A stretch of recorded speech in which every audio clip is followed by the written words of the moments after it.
করলা গাছ থেকে দুটো করলা আজকে পাড়া হয়েছে। তো করলাটা কম হয়েছে, তো সেই জন্য আলু আর করলা দিয়ে ভাজা করবে। তাহলে একটু বোন হচ্ছে দেখো স্নান করে এসে আজকে সবজি আমানি করছে।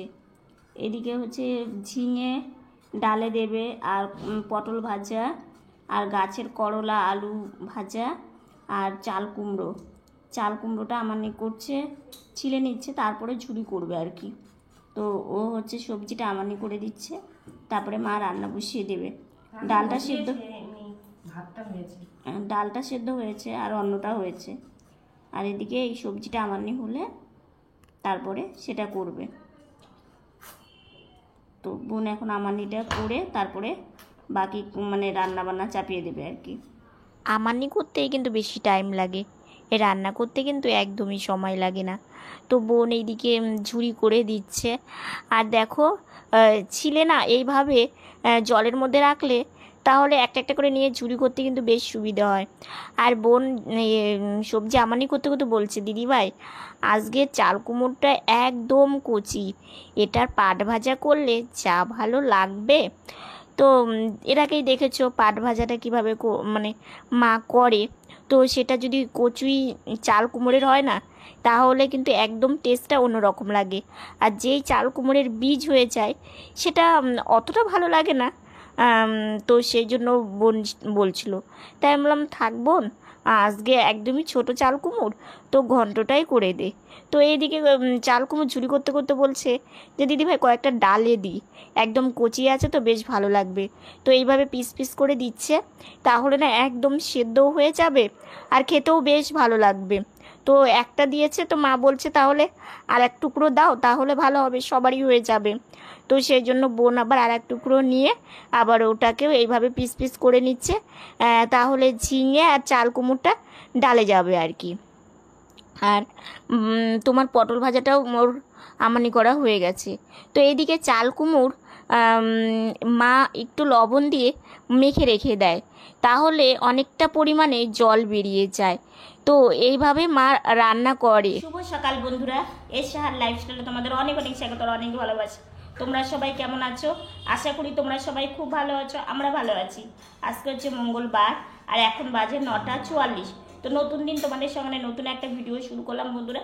সকালে ঘুম থেকে উঠেই আজকে দেখি ভীষণই গরম পড়ে গেছে। গরম তো কয়েকদিন হলো আছেই, কিন্তু তাও একটু কম ছিল, কিন্তু আজকে দেখি ঘুম থেকে উঠে খুবই গরম পড়েছে। তো শুয়েছিলাম, তো অনেক 9টার সময় উঠেছি ঘুম থেকে। উঠে মা আমাকে বসিয়ে দিল, এদিকে মা রান্না বসিয়ে দিয়েছে, বোন মাকে সব কিছু কাজ করে দিয়ে আমানি করে দিয়ে বোন গেছে ঠাকুর ঘরে পুজো দেবে আর কি। তো সকাল থেকে সারাদিন সঙ্গে থাকো, আশা করি আজকের ভিডিওটা তোমাদের খুব ভালো লাগবে। সবজি ডাল রেডি। সবজির মধ্যে তোমার যে ঝিঙে দেখলেই, ঝিঙে আর চাল কুমড়ো দিয়েছে। তো এই সবজি ডালটা না সবাই বেশ ভালোই বাসে। তো সবজি ডালটা হয়ে গেছে, এখন বাকি রান্নাটা করবে আর কি। এটা খাওয়া বেশ প্রোটিন, একদম ভিটামিন ডাল। সব রকম সবজি দিয়ে ডাল করবে। পটলটা ভাজা বসিয়ে দিয়েছে। তো আজকে না পটলটা একটু আঁচড়ে নিয়ে একটু ছিলে দিয়েছে, তাহলে পটল ভাজাটা না খুব নরম হয় আর খেতেও ভালো লাগে। তো এইভাবে আজকে পটলটা ভাজা করছে। মা কিন্তু আর এক ধরনেরও পটল ভাজা করতে পারে, তো যেদিন করবে সেদিন তোমাদেরকে দেখাবো। তো এই যে পটল ভাজাটা হয়ে গেল, তো পটল ভাজাটা তাহলে তুলে নিল। আর এইদিকে দেখো না করলা কম আলু বেশি, তো এই যে কত জল বেরিয়েছে। তো এটা আবার চিপে চিপে মা এই বাটিতে তুলে রাখবে। এই যে এইভাবে আমাদের চাল কুমড়ো এইভাবেই মা রান্না করে, এটা খেতেও বেশ ভালো লাগে। আর চাল কুমড়ো খেলে না দেখবে পেটটাও ঠান্ডা থাকে। সেই জন্য যে গরমের মধ্যে এই সবজিটাই এই চাল কুমড়োটা আমাদের একটু বেশি আনা হয়। আর এটা হচ্ছে মা বেশি রান্না করে, কারণ আমরা সবাই খেতে পারি, তো সেই জন্যই। এটা দেখো কত, এগুলোর কিন্তু এক্সট্রা কোনো জল দেওয়া হয়নি, লবণ দেওয়ার জন্যই এতটা জল বেরিয়েছে চাল কুমড়োর থেকে। চাল কুমড়োটা হয়ে গেছে, ওইদিকে আলু করলা ভাজাও হয়ে গেছে, পটল ভাজাটাও হয়ে গেছে। তো রান্না এখন কমপ্লিট। তো মা আবার পরে একটু ভেজে নেয়, তাহলে টেস্ট হয়। আর এদিকে আমি যাব স্নানে। তো বসে আছি। মা মানে ঘর ঝাড়ু দিয়ে তোমার হচ্ছে বাসন মেজে রেখেছে। তো মা একটু বসে আছে। আমি মাকে বললাম, মা তুমি একটু রেস্ট নাও, তারপর আমাকে স্নানে নিয়ে যেও। আর আমি বেশ কিছুদিন হলো কী কারণে বিছানা গোছাতে পারছি না বলো তো। আমি যে লাঠিটা দিয়ে বিছানাটা গুছিয়ে রাখি না, সেই লাঠিটা না ভেঙে গেছে। তো একটা লাঠি ভালো আনতে হবে। তো মা ওই দিকে দেখো বিছানাটা একটু গুছিয়ে নিল। বোন তো তোমার হচ্ছে বালিশ এগুলো সব কিছু গোছগাছ করেই রেখে যায়, শুধু মশারির কর্নারটা আমি খুলতে পারছি না, আর জায়গার জিনিস জায়গাতে রাখতে পারছি না লাঠির জন্য। তো মা এদিকে সব কিছু করে দিল। তারপর আমাকে স্নানে দিয়ে এসেছিলো। স্নান করে এসে সাজুগুজু করে এইদিকে হচ্ছে মা আমাকে বলছে একটু বসো, আরও শুয়ে থাকতে হবে না। একটু ঘুম ঘুম পাচ্ছিল, কিন্তু ঘুমিয়েও ছিলাম কিছুক্ষণ, বেশিক্ষণের জন্য না, কারণ খেতে হবে দুপুরকার খাবার। তো সেই জন্য এখন আবার একটু রোজই দুপুরকার একটু করে খাচ্ছি। আমার কিছু মানে পরিবার আছো, আমাকে বলো যে তুমি একটু অল্প করে হলেও দুপুরে খেয়ে নেবে।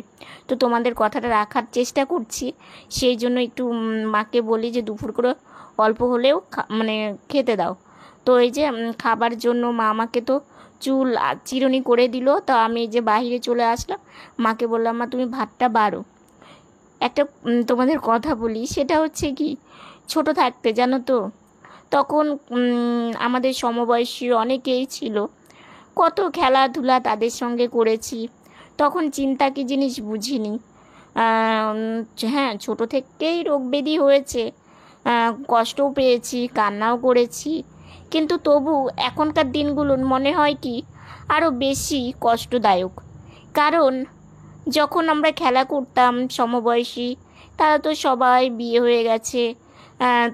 তাদের সাথে যখন খেলা করতাম বেশ সেই দিনগুলো ভালো লাগতো। কিন্তু এখন শত দুঃখ কষ্ট হলেও কাউকে বলতে পারি না, সেরকম লোক পাই না। হ্যাঁ, মায়ের সঙ্গে কিছুটা শেয়ার করি, বোনের সঙ্গে করি, কিন্তু ওই যে একটু সঙ্গী সেইভাবে পাই না। তো খাওয়া দাওয়া করে মনটা আজকে সকাল থেকেই খুব একটা ভালো ছিল না, মন খারাপ। যাকেই যত ভালোবাসি না কেন, ঠিক সে দেখি অনেকটা দূরে চলে যায়। ভালোবাসার সে মর্মটা হয়তো বুঝতে পারে না, আর হয়তো ভালোবাসতেই পারি না। হয়তো এরকম মানুষের জন্যই অবজ্ঞা অবহেলার পাত্রী সবার কাছেই হই। সেগুলো ভেবেও লাভ নেই, চিন্তাও করি না, ভাগ্যে যেটা আছে সেটাই হবে। তো হয়তো অনেকটা ইমোশনাল কথা তোমাদেরকে বললাম, যেটা বাস্তব, যেটা আমার সঙ্গে হয় সেটাই তোমাদেরকে বলি। তো বাইরে গিয়ে তারপরে বেশিক্ষণ থাকিনি, কারণ পায়ের কাজ হয়নি। তো এসে একটু শুয়েছিলাম। আর আমার বোন এদিকে দেখো কাজে লেগে পড়েছে। অক্ষয় তৃতীয়া অনেক দিন আগেই হয়েছে, দোকানের পুজো হয়েছে। এবার জিনিসগুলো মা সেভাবে রাখার সময়ই পাচ্ছিল না, মায়ের কাজ বোন করে দিচ্ছে। বোন আজকে দেখেছে যে এই লাল গামলাতে অনেক মানে কয়েকটা পুজোর বাসন, মানে যেগুলো আমাদের তোমার হচ্ছে ছোটোখাটো পুজো হলে বের করা হয়। তো সেই জন্য বোন ভাবলো যে না, আমি তাহলে এই কাজগুলো করে রাখি, তাহলে মায়ের একটু হলেও হেল্প হবে। তো সেই জন্যই ও হচ্ছে বাসনগুলো সব গুছিয়ে এখানে রেখে দিচ্ছে। আবার যখন পুজো হয় তখন আবার এখান থেকেই বের করে নেয়, বেশ ভালো হয়, ধুলো বালি কিছুই পড়ে না। তাহলে তোমার কাজের সময় বের করে একটু ধুয়েই কাজ করা যায়। তো ওই সাইডে কিছু জিনিস, বড় জিনিসগুলো গুছিয়ে রাখলো, আর যেগুলো ছোট জিনিস, পঞ্চপ্রদীপ, ছোট ছোট গ্লাস, সেগুলো আবার এই সাইডে সব কিছু গুছিয়ে রাখছে। এই সাইডের একটা কাজ অনেক দিন আগেই আমাদের গাড়ির জন্যই একটু ভেঙে গেছিলো, তো সেটা মানে লাগাবো, সেইটাই আর হয়ে উঠছে না, জানো তো। তো দেখো বোনের গামলার মধ্যে যত মানে যে কয়েকটা বাসন ছিল সব কিছু বোনে রাখা কমপ্লিট হয়ে গেল। তো বাহিরের মানে একদম দরজার পাশে জানালা, তো মানে সরি আলনাটা, তো সেই জন্য ধুলোবালিটা বেশিই যেন পড়ে। তো সেগুলো সব গোছগাছ করে রেখে এসে দেখো একদমই বসছে না। আমি বললাম, বোন রেস্ট নে, তোর তো শরীরটা খুব একটা ভালো যাচ্ছে না। তো ও বলছে, না দিদিভাই, এগুলো যদি আমি না করি তাহলে মাকে করতে হবে, আর মাও তো শত কাজ সারাদিনে করে, মায়ের দিকটাও তো দেখতে হবে। তো সেই জন্য এই যে জামা কাপড়গুলো তুলে এনে রেখেছিল, সেগুলো একটা একটা করে ভাঁজ করছে, কোনটা লাগবে কোনটা পরে লাগবে, তো সেগুলো একটা একটা করে তুলে রাখছে আর গল্প করছে আমাদের সঙ্গে। তো মা বলছে দাও আমি কয়েকটা ভাঁজ করি। তো বোন বলছে না মা তুমি একটু বসো, আমি ভাঁজ করি, আমি তো আলনাতে একা রাখতে পারবো না, তখন তুমি এসে নয় একটু হেল্প করো। তো সেই জন্য ও দেখো সব জামা কাপড়গুলো ঠিকঠাক করে একটা একটা করে ভাঁজ করে এই যে এই গাড়িতেই রাখছে। ওর বুদ্ধিটাই আমি থেকে থেকে দেখি, যেমনই হোক না কেন ভাগ্য, যেমনই হই না কেন আমরা, একটু যে বুদ্ধিটা পেয়েছি, এটাই অনেক সময় মনে হয় যে অনেকটা ভালো লাগা।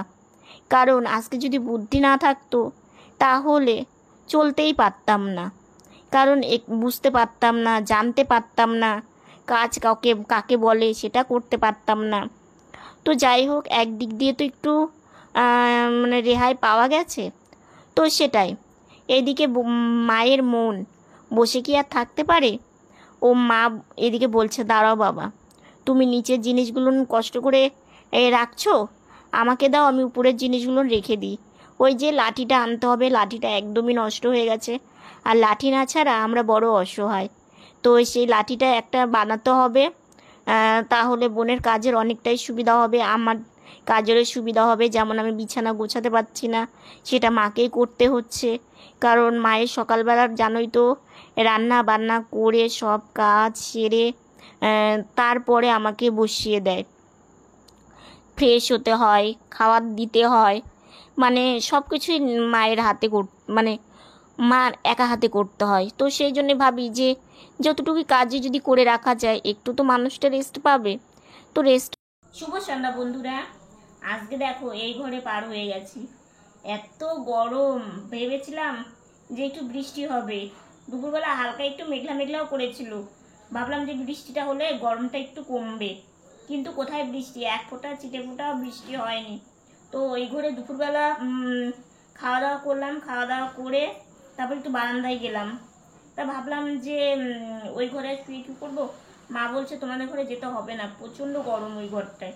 আর তার মধ্যে কি হয়েছে, আমার মনে হয় কি ফ্যানটা হয়তো খারাপ হয়ে যাবে, ফ্যানটা হচ্ছে তোমার সেভাবে হাওয়া গায়ে লাগছে না, তো কি করব, থাকতে তো হবেই।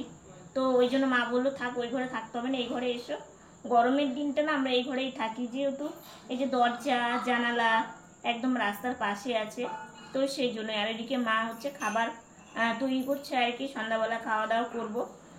তো সেই জন্য মা ওই ঘরে দেখলে একটু মানে বাটির আওয়াজ পাচ্ছ আর কি, বাটি ঘুটির আওয়াজ পাচ্ছ, তো খেতে দেবে আর কি। তো খাবার দাবারটা নিয়ে আসুক, ঠিক আছে। সন্ধ্যাবেলা খাবার মা দিয়ে দিয়েছে। তো গরমের দিন তো চা বাটির মধ্যে ঢেলেছে, কারণ না হলে ঠান্ডা হতে চাইবে না। শীতের দিনে যেমন একবারেই ঠান্ডা হয়ে যায়, বেশিক্ষণ সময় লাগে না, কিন্তু গরমের দিনে তা না। আর আমাদের ঘর তো এমনিতেই গরম, একটু যদি খাবার জল বোতলে রাখো মনে হয় যে ফুটিয়ে রাখা হয়েছে। তো সেটাই খাই, কি করব। ঠান্ডা জল আবার মাকে বলবো একটু এনে দিতে, থাক খেয়ে নিই মুখ বুজে। তো বোন এদিকে চা বাড়ছে আর কি, মানে ঢালছে আমার জন্য, মায়ের জন্য, বোনের জন্য। তো আজকে বাবা আবার সেই যে একটা বক্স পেয়েছিল, আমি সাজার জিনিস রেখেছিলাম, আর একটা বক্স আজকে পেয়েছে। তো বাবা বলছে আর একটা বক্স পেয়েছি, মানে বিস্কিট থাকে, তো তোমার জন্য নিয়ে আসবো। আর বোন আবার বললো বাবা একটা বিস্কিট রেখো তো, ও আবার একটু বেকারির বিস্কিট খেতে না বেশ ভালোবাসে, বিশেষ করে একটু নোনতা টাইপের বিস্কুট হলে আরই। তো সেটাই নিয়ে এসেছে। তো ও খাচ্ছিল আর আমাকে বলছিল দিদিভাই একটা রেখেছি, তুই অর্ধেক নে আর আমি অর্ধেক নিই, তাই আমি না বললাম। খাওয়া দাওয়া কমপ্লিট করে ভাবলাম তোমাদের সাথে একটু কথা বলি। ফ্যান অফ করে রেখেছি, কারণ ফ্যান দিয়ে যদি তোমাদের সাথে কথা বলি না, আমার কথা শুনতে পাবে না, হাওয়ার আওয়াজটা উঠবে আর কি।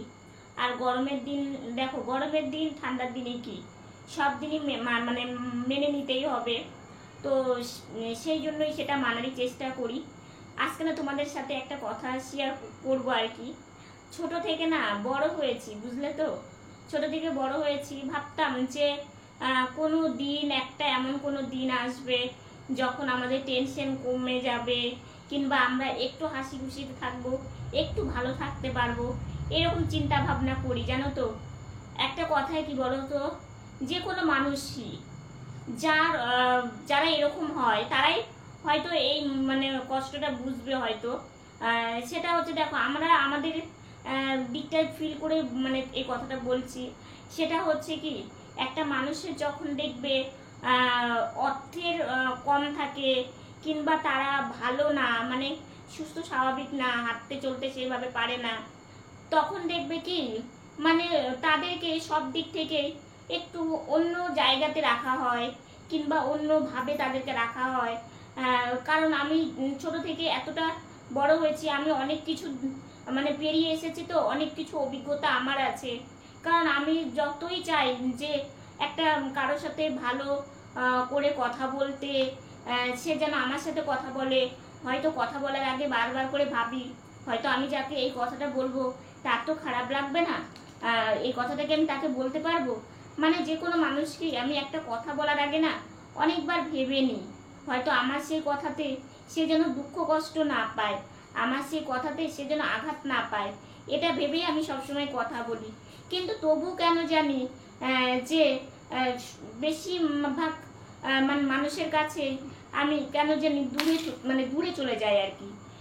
মানে কি করব, আমি আমার দিক দিয়ে আমি সেটা সবসময় ভাবি, সেটা আমার ফ্যামিলির দিক দিয়ে না, ধরো প্রত্যেকটা মানুষেরই তো বলো, এই যে আত্মীয় স্বজন বলো, মানে সেগুলোর দিক থেকে আর কি এই কথাগুলো বলছি। যে সত্যি তাই, নিজেদেরকে এতটা মানে আড়ালে রেখেও মুখে হাসি নিয়ে তাদের সামনে আসা, তাদের সাথে কথা বলা, তাদেরকে মানে ভালো রাখার চেষ্টা করি, কিন্তু কেন জানি আমি পারি না। হয়তো আমারই কি মানে সেটা কি আমারই দুর্বলতা, কিংবা আমারই কি দোষ, মানে আমি এটা সবসময় ভাবি। থেকে থেকে এই ব্যাপারগুলো না ভীষণ মনটা খারাপ হয়, যে যখন খুব খারাপ লাগে, যখন মনটা খুব দুঃখ থাকে, মানুষের তো হয় তো, আমরা তো আর সারাদিন বাইরে বেরোতে পারি না, আর 5টা মানুষের সাথেও মিশতে পারি না, যে তাদের সাথে আমার মনের কথাটা তাদেরকে বলবো, তাদের সাথে শেয়ার করব, তারা একটা আমাকে বুদ্ধি দেবে, তবে আমার মনটা একটু ভালো হবে। এরকম আমার জীবনে হয়তো আর কোনোদিনই আসবে না। হয়তো আমারই ভুল ধারণা, কিংবা আমারই হচ্ছে দোষ ত্রুটি, এগুলো নিয়ে হয়তো আমারই সব কিছু।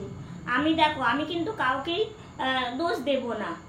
কারণ দেখো, কেন জানি আমার সাথেই এটা হয়, কেন বারবার করে আমি যতটা চাই যে আমি সবার সাথে ভালো থাকতে, হাসি খুশি থাকতে, কিন্তু সেটা আমার সাথে কোনো সময়ও হয় না।